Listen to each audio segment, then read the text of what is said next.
All right. Well, first off, I want to welcome everybody here. My name is Mike Hartman. I am a senior solutions consultant with ListTrack, and I'm with Rob Burkholder today. You know, in spirit, not physically. We're in different locations, but we're here to cover some of the latest trends that we've been talking about from a marketing and retail perspective, and how we can really leverage ListTrack to capitalize on those and take advantage of the different trends. Rob, anything you want to say before we get started? I'm very excited. Let's get going. All right, perfect. So I want to take just a quick minute for anybody that doesn't know who ListTrack is. I think we're going to have a mix of existing clients and people who are potentially interested in ListTrack. But I like to point out that we're really, while we could be considered in the marketing cloud space, we're really focused on customer engagement. And to me, what that means is really focusing on delivering results. And we really try to do that through a platform that consistently delivers those results through things like customer engagement, growth of revenue, as well as customer loyalty. And you can see there, some of the different tactics and strategies we have, email and SMS, behavioral triggers, customer insights, as well as an identity resolution. And here is what we call our NASCAR slide. We've got a bunch of logos of existing clients, and maybe you see your brand up there, maybe you don't. If you're not already a ListTrack customer, we'd love to have you on this wall of logos for the next one. There's a lot of innovative and successful brands on this slide. And I think the way we support those brands is really through our unparalleled service. We really have a commitment to a partnership with our clients. We've got over 1,000 different retailers. Our NPS score is really proof of that partnership and the value that our clients see. So it's really just becoming that extension of your team through a focus on e-commerce and continued innovation. The Net Promoter Score that we have collected through surveys from our existing clients is an 82. It is really a world-class number, and we're super proud of it. There's a lot of great reviews that people have posted to various sites. We're very proud of those customers. So with that out of the way, I'm going to talk about a couple things here, staying mostly in social media, influencer marketing, as well as live selling events. And then I'm going to toss it over to Rob, and he's going to cover the buy now, pay later services that have kind of seen a surge here in the past couple of years, as well as how he can show you better ways to put your data to work using the ListTrack platform. So I want to get right into influencer marketing. Obviously, this is something that's become extremely popular in recent years. And, I'll be the first to admit that I was definitely influenced during the pandemic by TikTok chefs and gadgets and whatnot. How about you, Rob? Any influencers that caught your eye during the pandemic talk? Maybe those chefs with those kitchen hacks. I've been trying to get my grilling game in order for the summer, so I'm excited to learn more and keep following. Yeah, I've definitely seen a bunch of tasty grilling videos with different things. So I'll keep my eyes out. The algorithms will definitely put you in the right place. But leading off here, just a quick survey of beauty shoppers, really just ask them where they seek information. And I'm a big product ratings guy, so I was a bit surprised to see it in the second spot, but influencers really topping the list as a source of information. So I think celebrities being all the way at the bottom, it just goes to show that you don't necessarily need that, Kardashian endorsement to sell a product. Maybe just, find an Instagrammer that has the right fit for your audience. And then another obligatory statistic slide. I think this one's important, as you've probably already got your budget allocated for this year, but marketing spend on influencer marketing is growing and really projected to be $15 billion this year. So, takeaway being, if what we talk about really strikes a chord with you, make sure that you're planning for adding this to your budget in 2023. So how do we get started? I think that's the most common question I hear when talking about things like TikTok or social influencing. But where I would really start to dip your toe in the waters is just start with research, right? It's potentially not going to be a top traffic source for all your brands out there, but you would be surprised at what subcategories exist in these algorithms on Instagram and TikTok and Snapchat and wherever.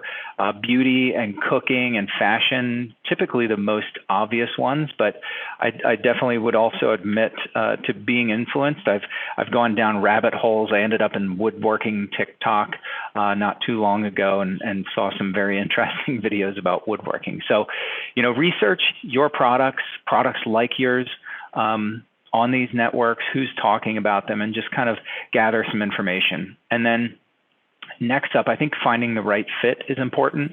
You don't necessarily have to find that one influencer that's got 1 million followers. I think, you can start with ones that have a broad enough reach with maybe only 10,000 followers. That way, you're not kind of over investing yourself in it initially. And then that kind of leads me to scaling, right? So using software to scale this is going to be important. Anyone, quick on the math would say, well, at 10,000 followers, I need 100 influencers to get to 1 million. And, I have Creator IQ listed on the screen there. There's some other companies that definitely help scale out the process of influencer marketing. They can really help you find and connect and manage those relationships with influencers. And then finally, I think the last two are can kind of work together, but what it's really about is making that relationship reciprocal. Incorporate those influencers into your campaigns to give them more exposure to your fans, and infuse some of those social platforms into your campaigns. Over on the right, you can see this is one of our clients, Academy Sports, one of Rob's clients that he works with on a regular basis. They start incorporating social influencers into their broadcast campaigns. So it's a nice way to really add value to your standard broadcast. And kind of give back to those influencers and maybe drive some traffic or some recognition to them. And, Rob has such a great relationship with Academy Sports. He's got a bunch of other examples for me. And I'd say that the team down in Texas is really killing it. They're incorporating, things from their grilling line. Maybe Rob, you could incorporate some of these into your grilling regimen for this summer. Or if you're a fisherman, you got Jacob Wheeler over there, an influencer that they're bringing into their broadcast campaign, as well as tying it in with their products. So I think it's a really neat way of bringing social and retail together here. One way that I think we can talk about the how of getting started here. So that everything I said before was more about just kind of the prep work and understanding and creating relationships. But how can we really execute? One of the newest things that we've released here at ListTrack is a landing page builder. So, I built this landing page that's on the screen. It's super easy. It's drag and drop. It's available to all ListTrack clients at no charge. And you can create just landing pages. You can create email, SMS, sign-up forms. They're all hosted by ListTrack. And it's really going to be a starting point. There's a lot more that we're going to be doing with, content management and landing page and form builders. So I think this is a great way to create an experience that aligns with these social platforms. In this case, right, we're highlighting maybe somebody that we have, working on the TikTok platform to drive traffic and acquire some of those subscribers and shoppers. So you can see this video, it's all sped up, but I just wanted to give you a glimpse into how it works. It's really super simple, drag and drop, fully responsive. And I would recommend, if you are a Listrak customer now, get into the platform, check it out under the web content tab. Really easy to build these pages, and there's a lot of different things you can do. So once we get those acquisition points set up, you're acquiring either subscribers or customers, I think it's important to really track the engagement. So being able to flag anybody that signs up through a particular subscription point so that we can overlay that segment on top of reporting. So you can see, okay, well, are they engaging with my campaigns, or which campaigns are they engaging with? Maybe even creating audiences tied in with buying behavior, so you can see how many people go from that no purchases to 1 to 2 or more time buyers. I think it's important to make sure that we're tracking success there. And then just really kind of bringing all of it together. The landing pages, crucial to create those branded sign-up experiences, tagging contacts with those custom attributes. Bringing in dynamic content, I think, can be a great way to reinforce that that social branding. So if you have a subscriber that signed up through an Instagram influencer, incorporate something about either that influencer or just the Instagram platform tied to your brand as a whole.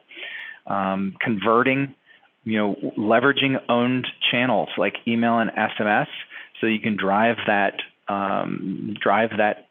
influenced traffic to become a customer.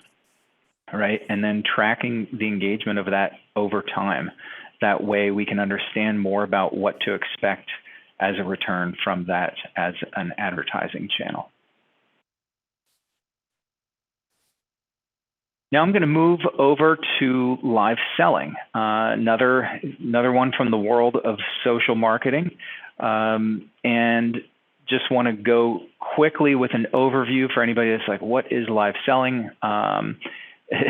The best way somebody described it to me recently was this like QVC on steroids, and I think that's a fairly apt description. It's really the concept of a live, we don't have anybody calling in like QVC, but there is a live chat where people can engage with the sellers and ask questions about the product. It's a really neat way that you can create events and exclusivity, and all of these platforms that are on there allow you to run a stream, and actually there's platforms that allow you to run multiple streams on different platforms, but it gives these shoppers the experience of viewing what the product is in the words of the brand, and they can buy directly from those platforms: Facebook, Meta, Instagram, TikTok, Amazon Live.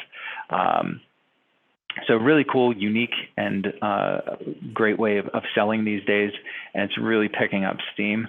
When we look at how much of the live stream shopping market is growing, it's actually projected to be a $35 billion market by 2024. So a lot of opportunity, and I think it is a very unique way of getting in front of your shoppers. This is just an example of a strategy by another Listrak customer, Nest Fragrances. They sell candles and diffusers and things like that. And they started doing monthly live shopping events in January. And I thought they did a great job promoting their event through all their channels. They highlighted it in announcement emails. They added banners to their broadcast campaigns in email and on SMS. And over on the right, you can see how they even incorporated one of the photographers that they highlighted on a new line of candles with the founder of Nest. So a very cool, very special event that gives customers a way to bond with a retail brand. So you can see the little hearts bubbling up on the side as people are enjoying what he's talking about. So great way to really highlight new products, exclusive products, things like that.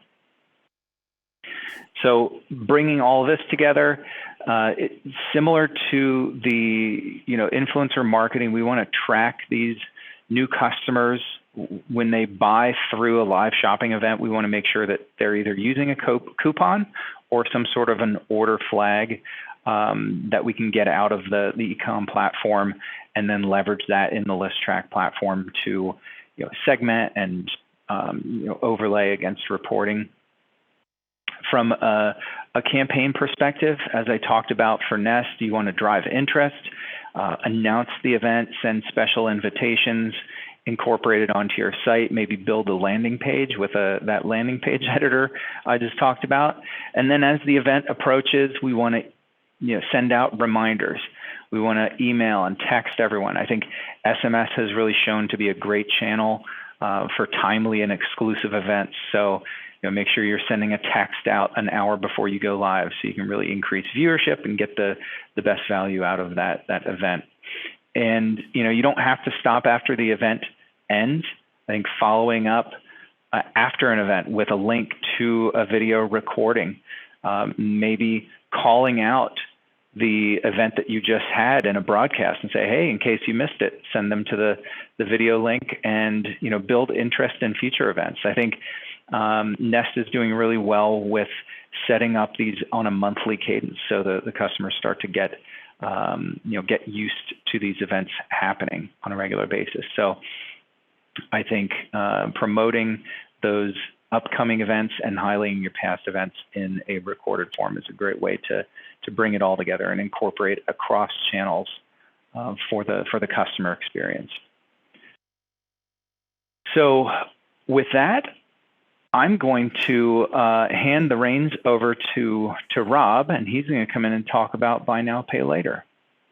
Well, thank you, Mike. Buy now, pay later is not exactly new, but it is a trend we've identified both in its adoption and growth that we've been seeing as of late, and also just the expansion of different applications and how people are using it. So really platforms designed to reduce buying friction as we go forward. So you'll see here some of the players in the space you might be familiar with. These are the Afterplays, the Klarnas, the Affirms. PayPal is in this space as well. So many of you might already be using a Buy Now, Pay Later partner, but if you're not, certainly reach out to us, to your account manager. Happy to have our partner team help you out there. We have some great relationships with these folks. So as of right now, Buy Now, Pay Later is already processing billions of dollars in revenue.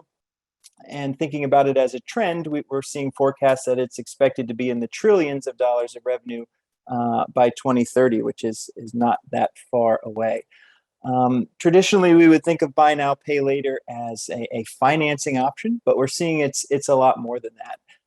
It's something that you're able to offer to your customers that they love, and in return, we're seeing it drive higher conversion rates, building greater customer lifetime value. So it's really been a win-win that we've seen. And so what we want to look at now today, I mean, we could do a whole session on Buy Now, Pay Later, but how can ListTrack help you leverage Buy Now, Pay Later in your programs? So a couple of things to think about as we move into that. As I mentioned, it's not just a financing option or it's not just for big ticket items anymore. So we think about reducing friction. We think about express checkout being more efficient as people move through. Just the way Apple Pay might have changed the game, where you didn't have to have your wallet nearby or your credit card memorized. You could have everything stored with one of these payment options. And very easy to check out, especially on mobile, without entering any additional information. As I said, that ability to split the payments or make it very easy to transact with you is driving cart values and also average order values, which is great.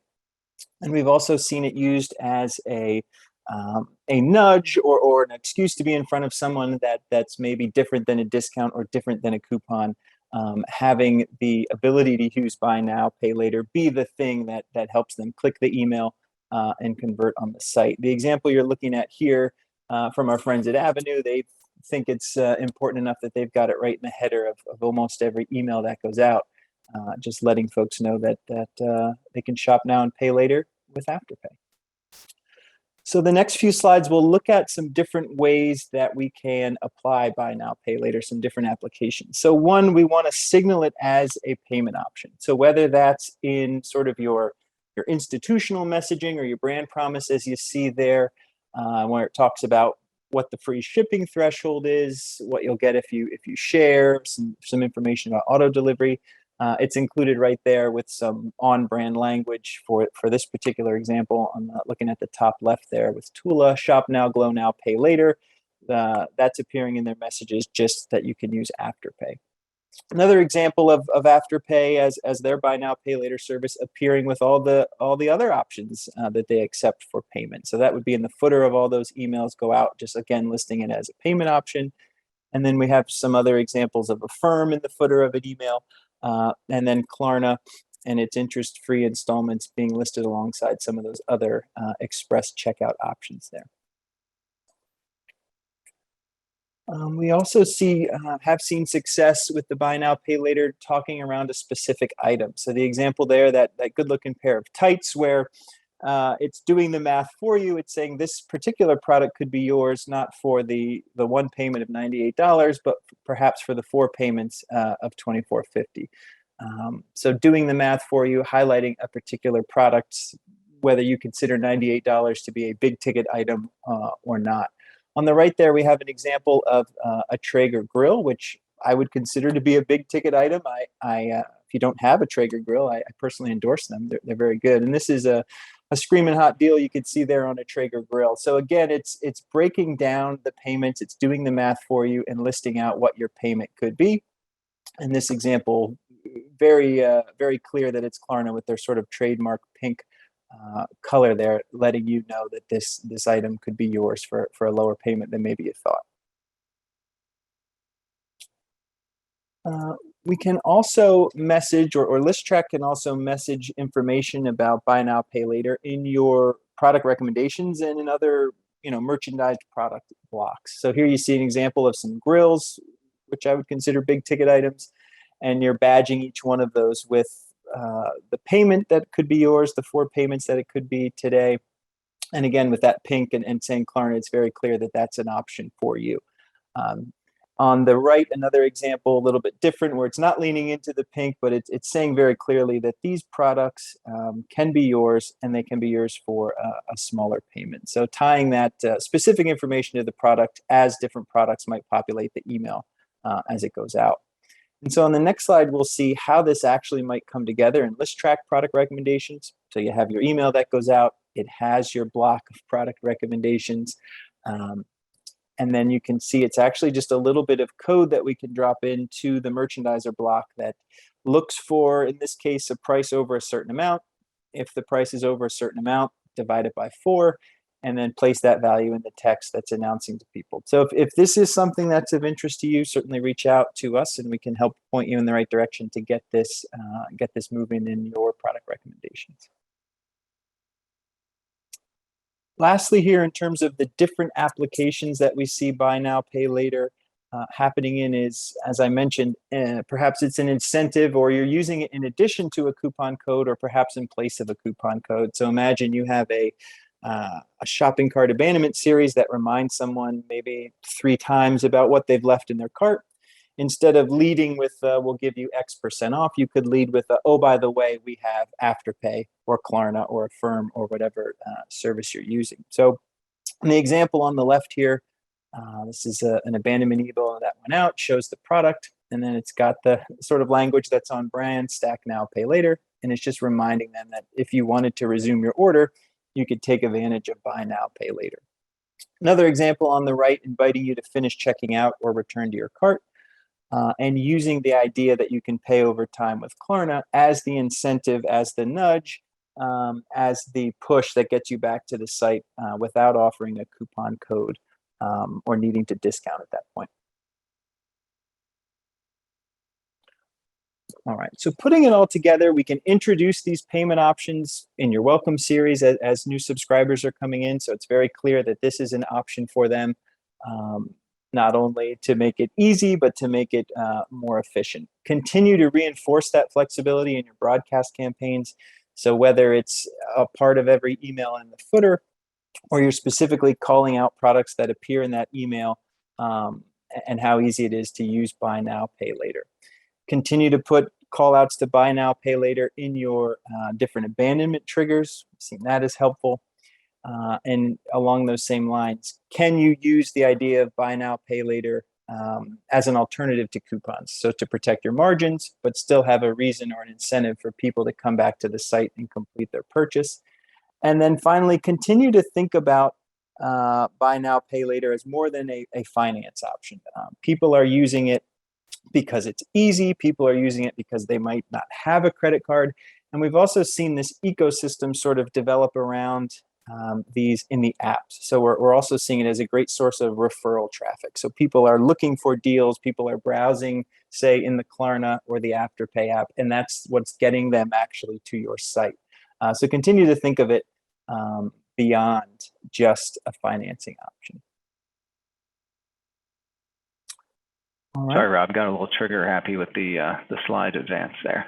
No problem. So moving into our final trend, which is all around data. So again, data could be, and all of these could be their own sessions, data certainly no exception. But what this is really about is being able to leverage Listrak to own and use your first-party data. So the trend here, data is not new, but the trend here we've seen in the news as different cookies get shut off and Apple changes how they are sharing data or collecting data. Becoming increasingly important for you to be able to collect data and own that data as you're not having all these sources across the internet of data coming in. So if you didn't believe that data was important, what if I told you 64% of marketing leaders report that data-driven strategies are vital in today's economy?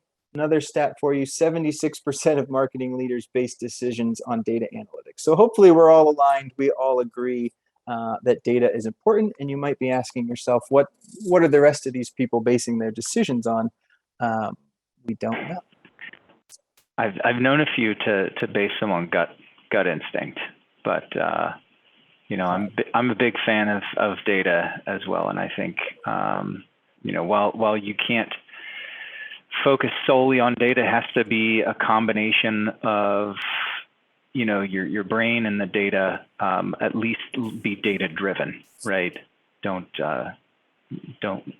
solely focus on the data. Correct. And perhaps these people just had an absence of data because they didn't follow some of the tips and ideas that we'll share over the next few slides here. So how can Listrak help? Right, so we can't do everything, but there's a lot that Listrak can do. And so I've separated into 3 buckets to help us conceptualize and hopefully remember, but they're collect, use, and share. So how can Listrak help you collect the data? How can you action on that data? And then how can you share that data out to some of your other systems that need that data or would greatly benefit from that data? So along the lines of collecting data, I've got some ideas here that Listrak can help with. The first is Preference Center. So you might typically think of a Preference Center as an opt-down or a way to prevent unsubscribes, like I want to hear from you less, I want to hear from you once a week, but can also be a great resource to collect information about your contacts and customers. So what are they interested in? When is their birthday? Are they shopping for a particular gender? Those types of things. So that's a great way to collect information on the Preference Center. And I would point out, of all the things that you could ask and collect, make sure that if you're going to ask for the data, if you're going to invite your customers to go through the trouble of providing the data, have a plan to be using that data. I think it's a frustrating customer experience if they tell you, I'm interested in mountain biking, if we're looking at the example on screen here, and they continue to get not relevant mountain biking content. So don't just ask to ask, have a plan for what you want to do with this information. But Preference Centers are a great place to collect that. Another place to collect information is, if you go back one slide, Mike, is pop-ups. So as people are coming onto your list and joining the fun, you can ask them or collect information as they come on. So up in the top right, you'll see a pop-up example from our friends at Easy Spirit. So they're asking for email address, phone number, And then they're also throwing a men's and women's preference in there. So if you haven't heard, Easy Spirit now sells men's shoes as well. So get excited. So right off the bat, they're asking for a men's and women's preference. And immediately upon someone coming into the list, they can use that information. They are using that information to change and rearrange how the welcome series works. So you don't need to wait down the line for someone to update their preferences. You collect that information immediately, and it transforms the journey that they're taking with you and the messages that they receive. Another example here is on what we would call a success page of a pop-up. So it's not hindering submission rates. It's not preventing people from signing up or slowing them down. You've got their email, says, hey, thanks, you're all set, you're on the list. Oh, by the way, before you go, tell us a little bit about yourself. So very similar to the information that was coming through in a preference center, but you're getting it right up front in the pop-up. You can use that to inform the very next message. Maybe it's the welcome message that's going out. On the next slide here, we'll see sort of a hidden gem in Listrak that not a whole lot of people know about, but you guys are now in the know. We can update a profile field on click in an email. So Listrak stores information about contacts in what we call profile fields. So from someone's first name to their last click date, those types of things are stored in what we call profile fields. So you can set up an email to have that profile field or a profile field updated depending upon what they click. So you can see the example in the top left there of a little bit of a survey that goes out. Somebody clicks one of those numbers and automatically their profile field has that value associated with it. From there, you could send out an email to anybody who has a score 5 or below or whatever you'd like to do, but it's automatic and it happens based on click. Another example there on the right, just a quick sort of, I guess, poll or temperature check. Are you interested in men and women? Based on what they click, that again updates a profile field that you can use to target. And then finally, an example of maybe a poll or vote on which outfit looks the best. Now, I'm not knowledgeable enough about fashion to suggest what you might do with that data, but based on the winner, it might influence how you're sending out messages in the future. You can also be very deliberate and use data acquisition campaigns. So preference centers can collect data, pop-ups can collect data. You can send out entire emails just designed to collect data. So those emails you could see we're talking about birthday, can also do it in SMS as well. So texting someone, asking them to respond and collecting that information and storing it. So birthday is a great example of that. It can happen as someone signs up, as you see in this SMS example here. But specific campaigns, as opposed to a part of an email that we looked at in updating a profile field on click, but specific campaigns that go out that are designed to collect information. And finally, our segment tool is available in the platform to have a more manual way of gathering up people that have taken a particular action. So email goes out, you can see everybody who's opened, pull up that list of openers and segment them as openers. Now we would have that data in general, but maybe not on a specific email. You could even take it down to the level of they clicked on the new arrivals link. I want to group all those people together. So based on an action they might have taken in an email, we can segment them for future targeting. All right, the other important part of data is using the data, right? So we think using the data is so important and there's so much to talk about and learn there that it sort of fits outside of the constraints of this webinar. And it also will fill up 2 future webinars. So quick plug for 2 webinars coming up that talk about using your Listrak data or using your data in Listrak. August 10th, we have Next Level Personalization with Ali and Joe. And then coming up in October, we have the importance of data with Ryan and John. So lots of great content coming up on how to use your data with and in Listrak.